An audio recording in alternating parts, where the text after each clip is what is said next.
today I'm going to be doing a demonstration for the Paula's Choice 2% BHA Skin Perfecting Liquid. The way that I recommend applying it to your skin is with a cotton pad. You could use a cotton ball too, but I think it absorbs more of the product. So we just take the lid off, and then you want to do 3 or 4 little drops just on your cotton pad. It's clear, but it's wet.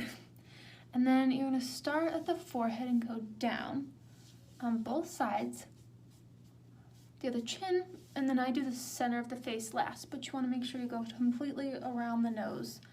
I wouldn't recommend going too close to the eyes, especially the under eye. I think it would irritate it. But that's pretty much all. If you've got any extra, you can kind of bring it down your neck, but that's not the most necessary. I do have dry skin, so I only use this once a day or maybe every other day. But once it soaks in, you can kind of feel your face is a little bit tacky but not wet. You're just going to follow up with your normal moisturizer or whatever other parts of your skincare routine.